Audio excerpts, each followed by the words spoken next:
Bonsoir à toutes et à tous et bienvenue dans cette nouvelle édition d'Au Quotidien. Nous sommes le vendredi 26 avril et à la présentation ce soir, Laure Girard. Bonsoir Laure. Bonsoir Colin, bonsoir à tous. Dans l'actu ce soir... Eh ben, j'ai pas mes fiches. Alors on vous propose de vous emmener à Champagné, voilà. Où la commune propose à ses habitants d'utiliser une application santé développée par le professeur Denis, un médecin sartois. Est-ce que vous savez ce qu'il y a dans la suite là? Oui, on reçoit Thierry Vallas qui est le coordinateur, je vais y arriver et c'est bien mieux quand Colin a les fiches, du festival secondaire. Ça a lieu le 13 mai prochain au Mans. C'est un très beau projet pédagogique et on en parle avec lui en cette fin de semaine. Et on en parle à 18h45, mais avant ça, place à l'actu.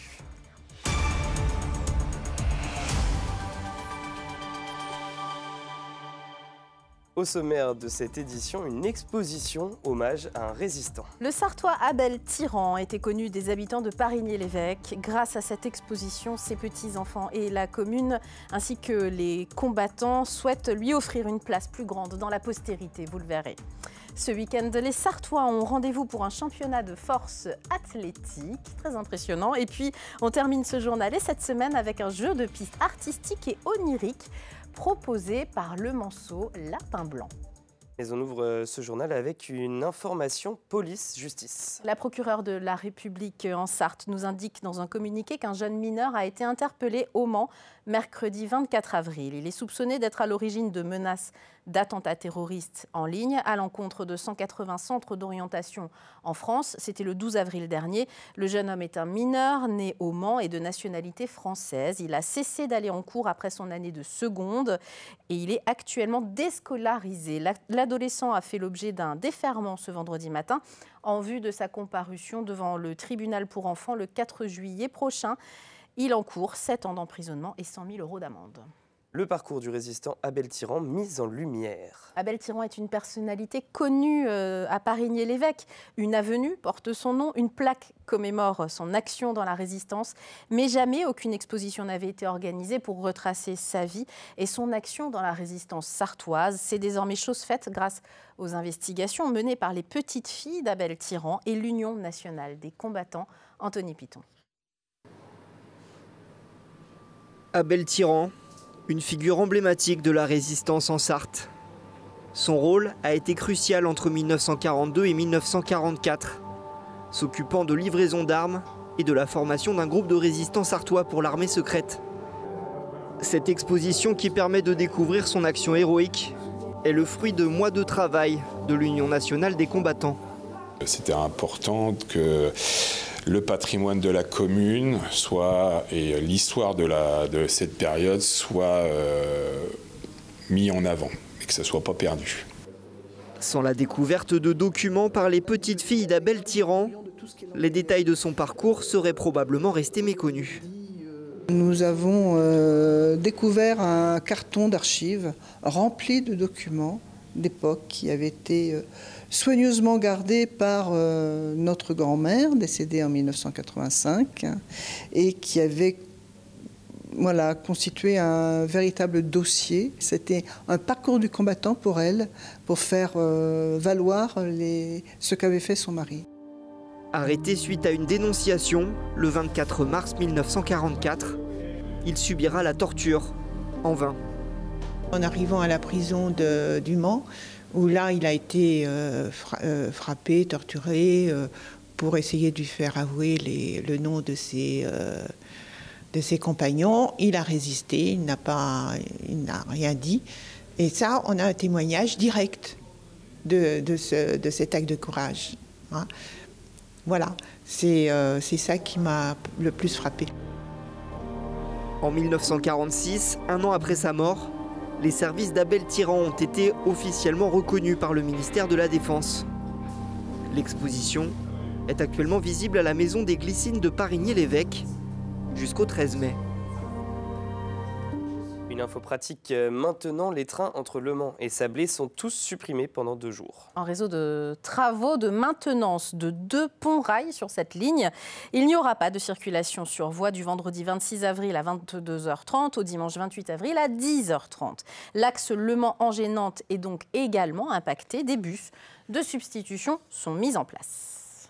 Pas d'invité en plateau ce soir, mais une initiative que vous avez découverte à Champagné, Laure. Oui, l'application Malo, développée par le professeur Fabrice Denis, résidant lui-même dans la commune, un outil intéressant pour les jeunes parents désireux d'avoir des informations fiables et pratiques pour suivre le développement de leur enfant et sa santé. L'appli a une version gratuite, mais bien entendu, la version payante est plus complète et la commune de Champagné propose à 200 familles de tester cette version pendant une année à leur demande.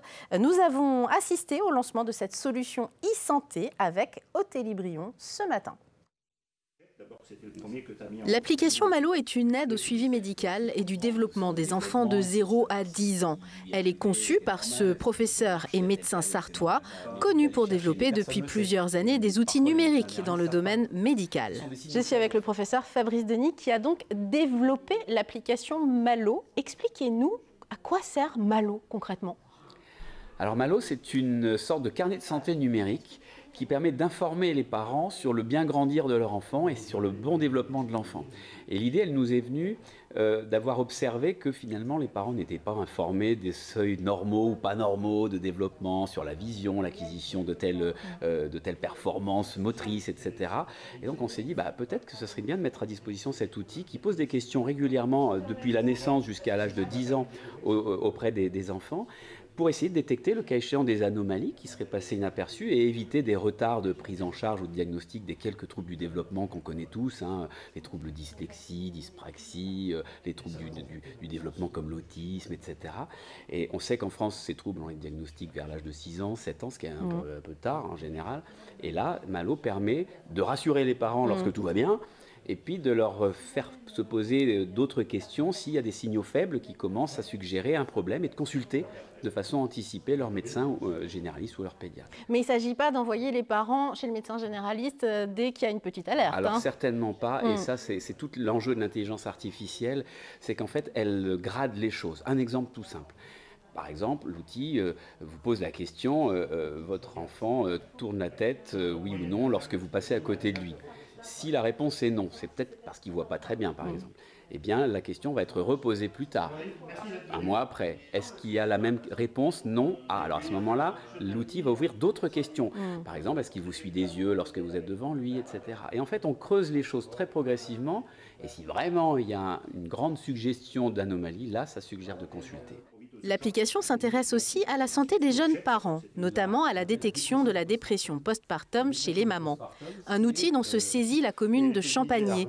Elle débloque 9 500 € de budget pour offrir une année d'utilisation de la version payante de l'appli à ses administrés. L'idée, c'est qu'aujourd'hui, la technologie, et notamment le numérique, est un outil essentiel pour la prévention. Vous êtes dans la prévention. Exactement.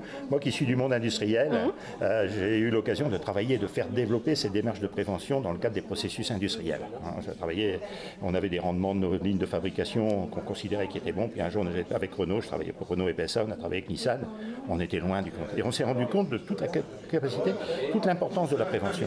Et je me suis dit, mais bon sang, c'est bien sûr. Dans le domaine de la santé, on doit renforcer aussi notre capacité donc, de prévention. On a fait 2 essais, un essai l'année dernière sur la prévention des chutes au niveau des personnes âgées, cette année sur la prévention de la mémoire. Et là, on est engagé donc avec Malo et puis avec Fabrice Denis, parce qu'on a travaillé ensemble sur un certain nombre de projets, sur le CyberKnife, sur SmokeCheck, sur aujourd'hui. Et vraiment, cette notion donc, de prévention doit être un élément absolument fondamental. Et puis de travailler sur un projet de territoire, que ce ne soit pas simplement la commune de Champagné, je veux dire, qui mette en œuvre ça, le faire avec mes collègues maires à côté, Fatine. Vous allez leur proposer également la gratuité. La gratuité, parce que le but, c'est pas d'en tirer une gloriole au niveau de la commune, mais c'est de générer une dynamique qui permette à un territoire, aux maires qui sont à côté aussi, qui ont les mêmes problématiques que nous, de venir s'associer par rapport à ça. Donc effectivement, on a la possibilité d'avoir 200 familles, on va le partager avec les autres communes de notre territoire. Une expérience d'1 an qui pourrait donner des idées à d'autres collectivités locales. En attendant, si vous ne résidez pas à Champagné, vous pouvez toujours avoir accès à la version gratuite de l'application Malo. On parle sport maintenant. Le stade Marie-Marvin va accueillir du très beau monde la saison prochaine. 2 matchs de l'équipe de France vont s'y disputer. Rendez-vous pour les éliminatoires de l'Euro 2025 le 10 septembre 2024. Les jeunes bleuets seront opposés à la Bosnie-Herzégovine. Autre rendez-vous en juin 2025. Cette fois, l'équipe de France féminine est programmée. On ne sait pas encore si la rencontre se tiendra dans le cadre de la préparation à l'Euro 2025 ou si ce sera juste un match amical. En tout cas, une belle programmation au stade. Exactement. On parle maintenant d'un sport où la France figure très bien et je suis sûr que ça vous irait très bien, Laure, c'est le powerlifting. Merci Colin, je n'en suis pas certaine. Le powerlifting, autrement appelé force athlétique, ce week-end au Mans, il y a le championnat Open France organisé par l'association donc World Powerlifting Congress, une épreuve nationale pour une première ici en Sarthe. Qu'est-ce que c'est cette discipline? Découverte avec Colin Ancel. Ces compétiteurs sont des powerlifters ou athlètes de force pure. Un mix de 3 disciplines, le squat, le développé couché et le soulevé de terre. Et ce week-end, au Mans, c'est le championnat Open France. C'est une compétition qui regroupe donc tous les athlètes français de la WPC et ça permet de faire des sélections pour les champions d'Europe et les champions du monde. 180 participants se donnent rendez-vous au gymnase Jean Rondeau du Mans, une première ici. Le championnat change en fait régulièrement tous les ans. Là, on a eu la chance de pouvoir le faire sur le Mans. On aura, s'il est possible, de pouvoir faire d'autres événements, comme un nouvel événement qui sera inscrit les 100 kg du Mans. Assurée de partout, la sécurité est importante, sous les yeux de juges qui valident tout non un passage et la technique. Des charges lourdes, très lourdes, pour des participants de toute génération. Je suis bloqué là dans le dos. Je me suis trop crispé. Participants tous passionnés de cette discipline. Ce qui me plaît, c'est vraiment le dépassement de soi, le fait de s'entraîner et de toujours se dépasser et être le plus fort possible. Ce que j'aime le plus, c'est surtout sortir de sa zone de confort. Vraiment, c'est un plaisir. Et encore plus quand je vois qu'à la compète, il y a énormément de personnes qui te soutiennent et même des personnes qui ne connaissent pas, qui crient ton nom. Ça, vraiment, c'est inestimable. Un sport de force qui se démocratise de plus en plus. La mixité aussi grandit. Avant, il y avait, à l'époque, parce que moi j'ai commencé il y a longtemps, on était genre 3 filles sur les plateaux. Et là, c'est pas encore égal, mais quasiment.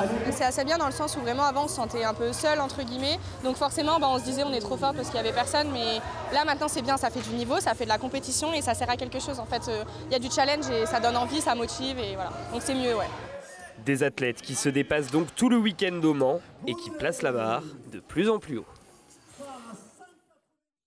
On termine ce journal avec un jeu de piste artistique dans les rues du Mans. Oui, le street artiste Manceau Lapin Blanc a réalisé 9 personnages d'Alice au pays des merveilles au pochoir.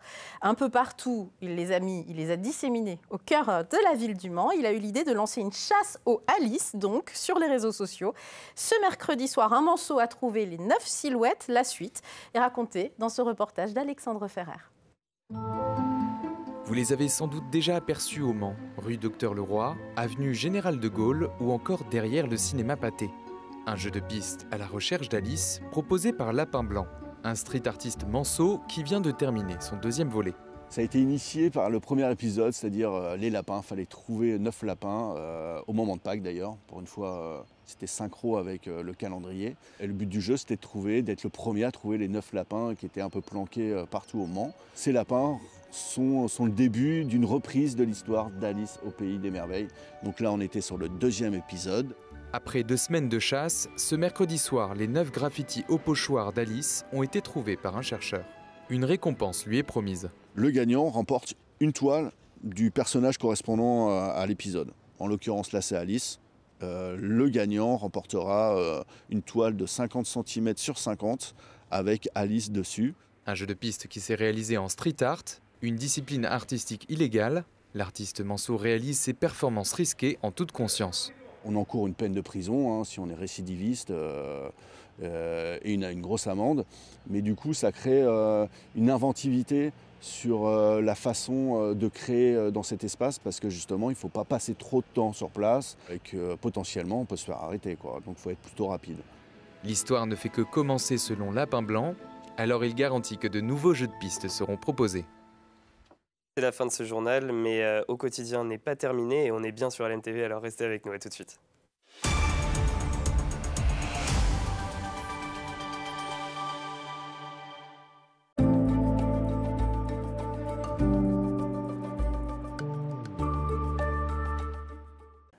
Bonsoir messieurs, dames, ravi de vous retrouver pour ce nouveau bulletin météo. Denis Delcourt pour vous accompagner comme tous les jours de la semaine avec pour cette nouvelle soirée, ce nouveau week-end et peut-être même les vacances qui commencent pour les plus chanceux d'entre vous.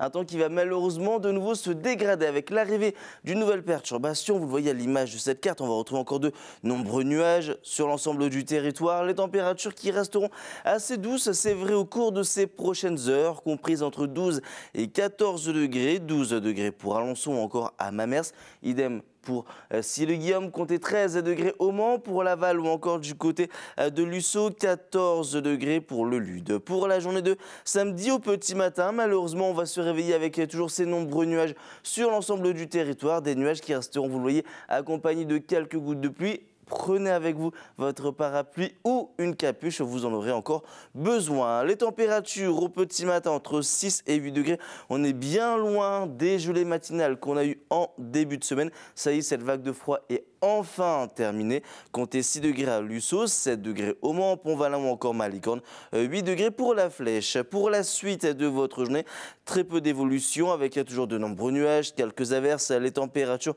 entre 12 et 14 degrés, des températures qui resteront plutôt automnales. On est bien loin de ce qu'on devrait avoir normalement à cette même époque de l'année.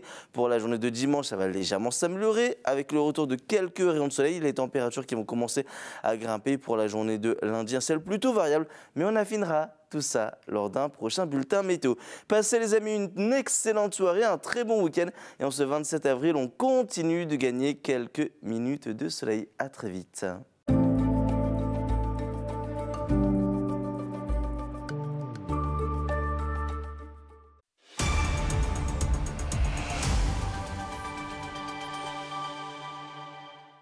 De retour dans la suite de Quotidien, avant de rejoindre notre invité, on va faire un point sur la qualité de l'air dans notre département. Et la météo de ce vendredi ainsi que les averses prévues en soirée maintiennent les polluants à des faibles niveaux. Les concentrations de faux en ozone déterminent un indice de qualité de l'air qui reste moyen sur la région en ce début de week-end. Voilà alors. On va en profiter de ce week-end, quoi qu'il arrive, quel que soit le temps, quelle que soit la qualité de l'air. Et on est ravis d'être avec Thierry Vallas. Merci d'être sur ce plateau, coordinateur du festival Secondaire. Vous représentez l'association Secondaire. Alors le festival, c'est le 13 mai prochain au Saulnières. C'est un événement slam rap, conçu par des élèves sartois. Mais avant de parler de ce moment fort qui vient clore finalement un grand travail, expliquez-nous, c'est quoi le projet de l'association Secondaire ? Alors le projet en soi, c'est valoriser un petit peu toutes les esthétiques liées au hip-hop, à la culture hip-hop, donc les différentes pratiques, entre autres prioritairement le rap, et puis après on y associe le slam. Mais l'idée, c'est vraiment de valoriser le rap, le DJing, le beatbox, la danse, les 5 pratiques, on va dire, les 5 disciplines de la culture hip-hop, à travers des différents événements, des ateliers, ça peut être des événements, des concerts, des festivals, des rencontres. Voilà en gros le but de l'association. Surtout que c'est quelque chose qui doit parler aux jeunes parce que c'est vraiment quelque chose qu'ils consomment énormément. Oui, effectivement. Et puis on peut dire qu'aujourd'hui le hip-hop fait partie du monde, de tout ce qui a trait à la jeunesse, puisque créé, du moins ça a démarré en 1970 aux États-Unis. Il y a eu plein de choses qui se sont passées entre-temps. Et aujourd'hui, tout est, pour ne pas dire pour les jeunes, tout est hip-hop, quoi. Pour revenir à ce festival, je disais, vous avez travaillé tout au long de l'année avec des écoles, des collèges, des lycées sartois. Vous êtes agréé Éducation nationale. Qu'est-ce que vous avez fait concrètement avec ces jeunes ? Alors, du coup, l'idée de base, c'est à un moment donné parler de ce que c'est le hip-hop, la culture hip-hop, donc l'essence même, l'histoire.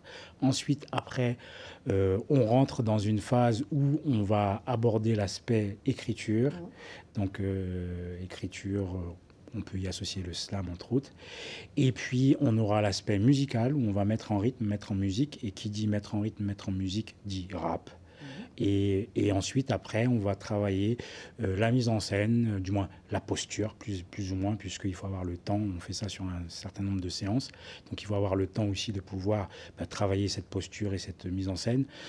Et du coup, la valorisation qui est le plus important dans le cadre de cet événement qui, depuis un certain nombre d'années, a lieu en chaque fin d'année. Mais vous l'avez travaillé au sein des établissements sur le temps scolaire, c'est ça? Vous avez aussi travaillé avec les équipes pédagogiques des établissements? Exactement. Ouais. Alors, au départ, pour la petite histoire, au départ, c'était sur du temps périsco, entre midi et 2. Et très vite, dans l'évolution de ce projet, on est arrivé à travailler sur des temps scolaires avec des professeurs de lettres, français, de langue même aussi.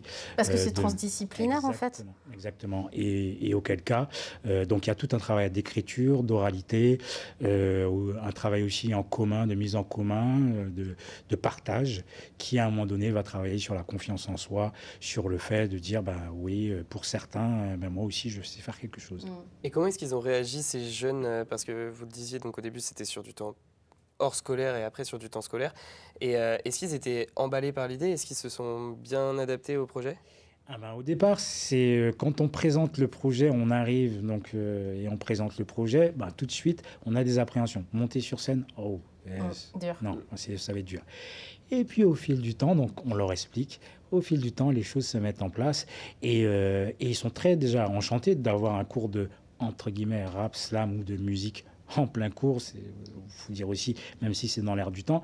C'est ludique. C'est ludique. Et puis direct, ils s'y prennent au jeu, ils deviennent engagés, et puis à un moment donné, ça crée de merveilleuses choses. Et voilà. Donc, il y en a qui se découvrent. Ouais, c'est la même question. Il y en a qui se découvrent, effectivement, qui se mettent à écrire. On a vu des exemples où des jeunes qui n'écrivaient pas beaucoup et qui se sont mis à écrire. Carrément, on a eu un exemple de quelqu'un, d'un jeune qui s'est mis à écrire un livre. Voilà. Il y a vraiment des choses où ça déverrouille, ça débloque, au-delà des vocations, mais ça débloque des choses au niveau de l'écriture, l'appréhension à la langue.